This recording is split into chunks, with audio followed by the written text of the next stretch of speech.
Hello students, आज हमारा chapter चल रहा है केंद्रीय प्रवृत्ति के माप, measures of central tendency.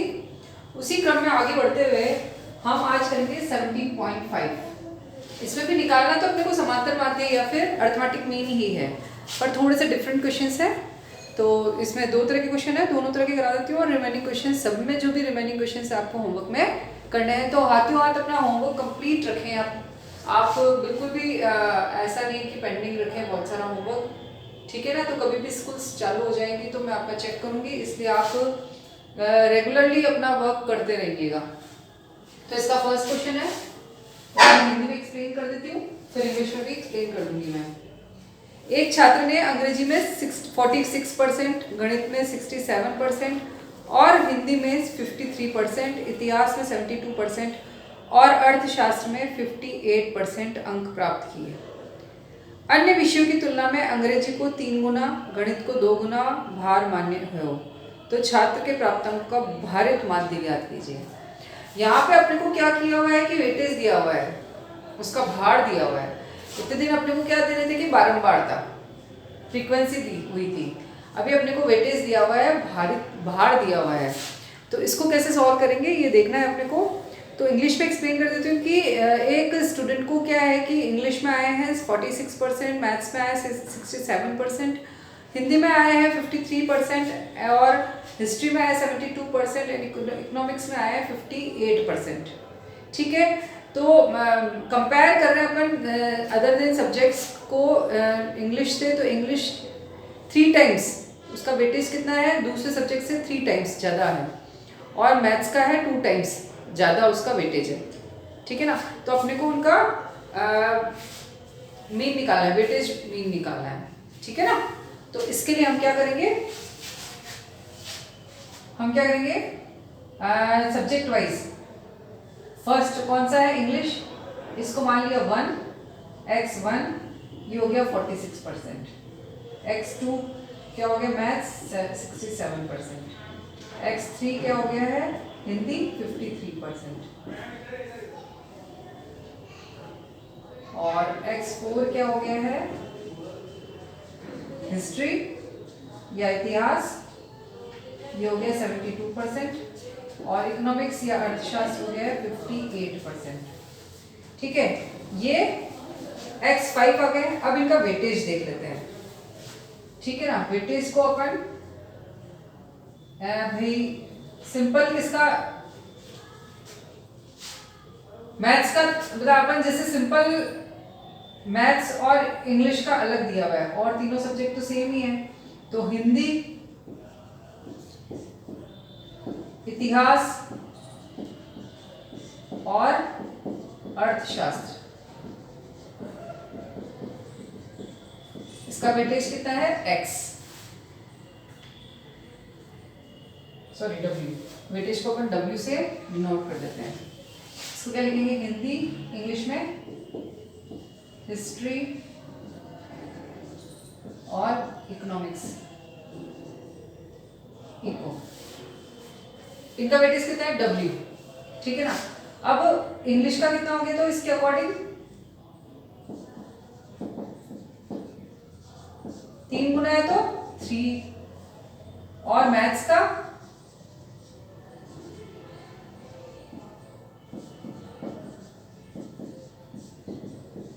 2w, 2 गुना है।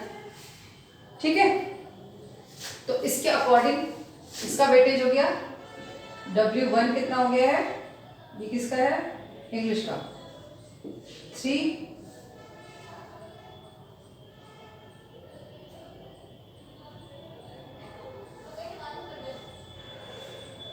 इसको w से डिनोट करें तो इधर अपन x ले लेते हैं, है ना, नहीं तो अपने गड़बड़ हो जाएगी। तो ये 3x है, ये किसका है, मैथ्स का है, ये 2x है, और ये क्या है, ये x है, ये भी x है और ये भी x है। तो अपने पास 2 कॉलम हो गए हैं टेबल में, x और w का।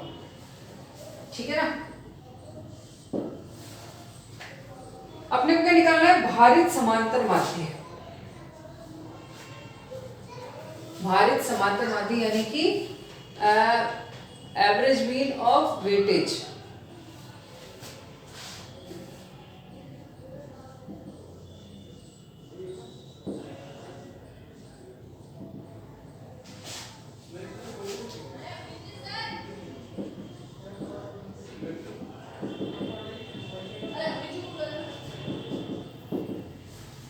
या अपन ऐसे लिख सकते हैं अरिथमेटिक मीन ऑफ वेटेज। तो इसका अपन इसको क्या करेंगे, कैपिटल एक्स से डिनोट कर रहे हैं। फॉर्मूला वही है x I W I upon sigma x I, sorry W I, क्योंकि अपन बारंबार करते हैं ना, बारंबार फ्रीक्वेंसी, तो यहाँ पे अपन ने फ्रीक्वेंसी की जगह वेटेज यूज किया है, ठीक है ना। तो अपन ने इसको वेट्स, एक कॉलम ये दूसरा कॉलम ये तीसरा क्या आएगा, इन दोनों का मल्टीप्लाई, ठीक है ना। तो हम डायरेक्ट यहीं पे अपन मल्टीप्लाई कर लेते हैं, तीसरा column x I W I. तो फर्स्ट क्या है x1 w1, कितना हो जाएगा इन दोनों को मल्टीप्लाई करने पे, 46 को 3x से मल्टीप्लाई करें तो 138x। इसी तरह से x2 w2, x3 w3, x4 w4, x5 w5। इनको तो केवल x से मल्टीप्लाई करना है, तो डायरेक्ट लिख देती हूँ मैं 72x 58x। और ये कितना हो गया है अपना, 2 से मल्टीप्लाई किया तो 4 और 1 34 है ना। अपने को क्या निकालना है, सिग्मा। एक तो इसका सिग्मा, सिग्मा W, ये क्या है WI, ये क्या है XI। 3 कॉलम हो गए ना अपने, ये और ये। तो सिग्मा ये कितना हो गया है, 3 3 6 तो 8x, और सिग्मा XI WI कितना हो गया है 455x, ठीक है ना। अब अपने पास इस फॉर्मूले में जो भी वैल्यूज रखती है वो आ गई अपने पास। तो अरिथमेटिक मीन ऑफ वेटेज क्या है अपने पास, 455x अपॉन 8x। x से तो x कट गया है, 8 से डिवाइड किया तो 56.875 मार्क्स या परसेंट।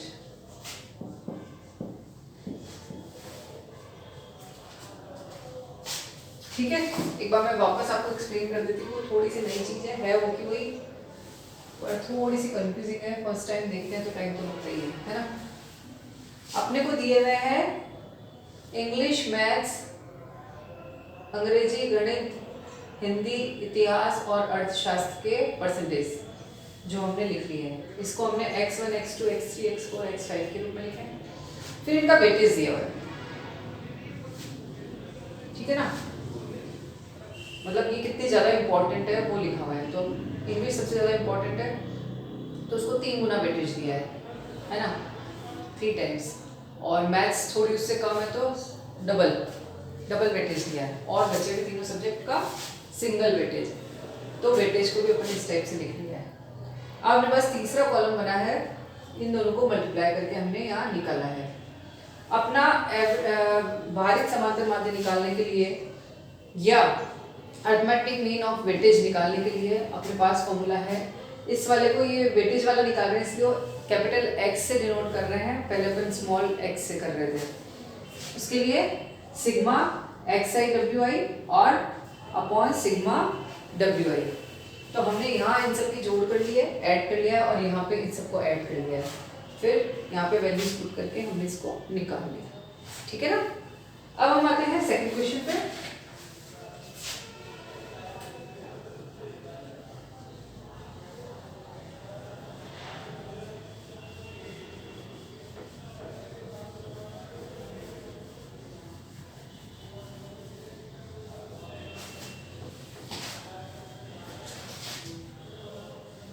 सेकंड क्वेश्चन में टेबल दी हुई है, सभी टेबल उतार लो।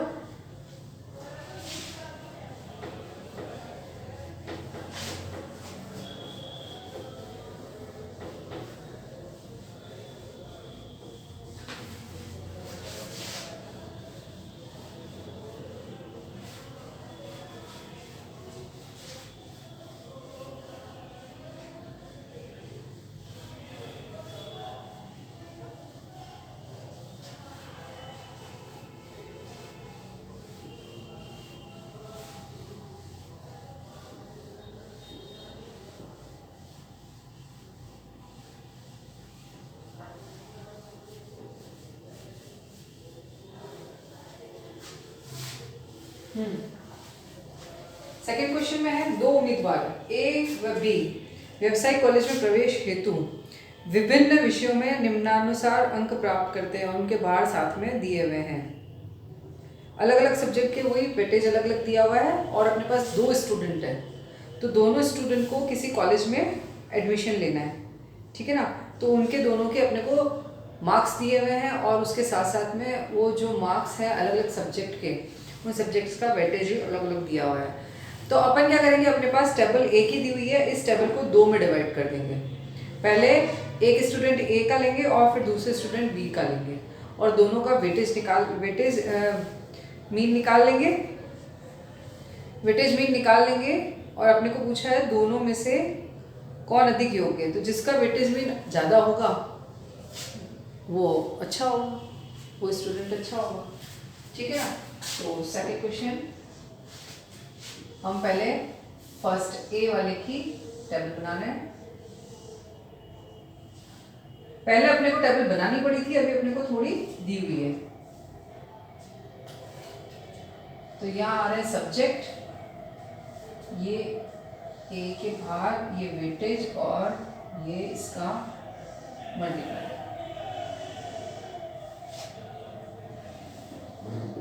सब्जेक्ट विषय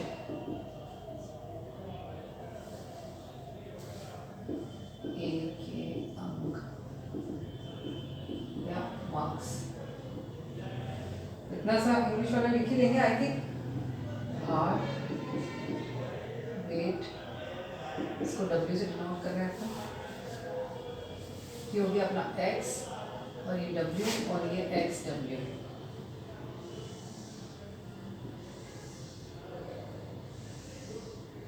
तो फर्स्ट है अपना अंग्रेजी, इंग्लिश में लिख लेंगे। ये हो गया इंग्लिश, गणित, ये हो गया मैथ्स, भौतिक विज्ञान यानी कि फिजिक्स, और अगला है रसायन विज्ञान, केमिस्ट्री, ठीक है। एक कितने दिए हुए मार्क्स 85, 89, 1, 3, 2, 2, ठीक है। अब अपन को क्या करना है कि इन दोनों को मल्टीप्लाई करके अपने तीसरा कॉलम में लिखना है। ये 80 है, ये 264 है, ये 170 है और ये 178 है। अपने को सिग्मा एक्स डब्ल्यू निकालना है। ये कितना है अपने पास 692 और अपने को एक इसका भी सिग्मा करना है, ये 8। तो अपने को क्या करना है, ये ए का निकाला है अपन ने, है ना। तो वेटेज मीन ऑफ ए का भारित माध्य, ये क्या होगा सिग्मा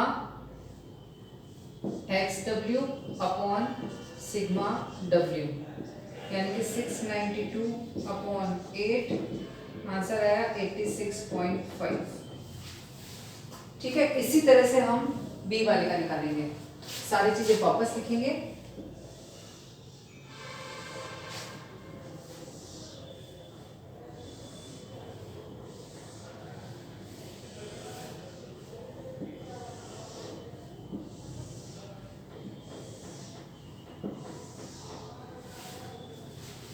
सबसे पहले लिख रहे हैं सब्जेक्ट विषय, बी के अंक, मार्क्स ऑफ बी, भार वेट, ये W है, ये X है, ठीक है ना, और ये W XW। अब अपन सब्जेक्ट सुधार है, ये अंग्रेजी या इंग्लिश, गणित या मैथ्स, भौतिक विज्ञान यानी कि फिजिक्स और रसायन विज्ञान यानी कि केमिस्ट्री। अब हम बी के अंक लिख रहे हैं, ये 76 है, 90, 86 और 90। इनका भार है 1, 3, 2, 2। भार तो दोनों में सेम ही था, है ना। अब इनका टोटल निकालना है अपने को।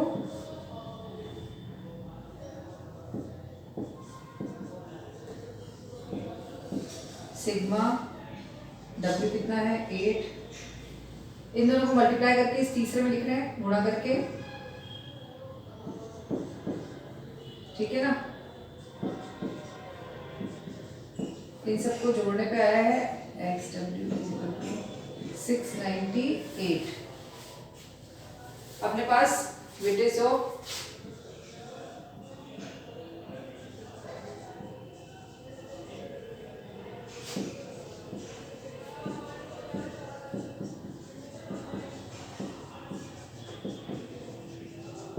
इसी फॉर्मूले से निकाल रहे हैं अपन, तो डायरेक्ट लिख रही हूँ मैं 698/8, ये आया है 87.25, यानी कि ये 86.5 है, 87.25 है। तो किसका ज़्यादा आया है? बी का ज़्यादा आया।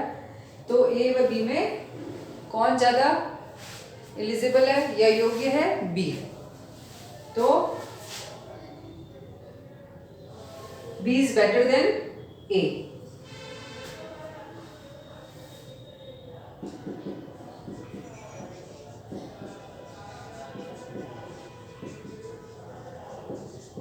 या ए से बी अधिक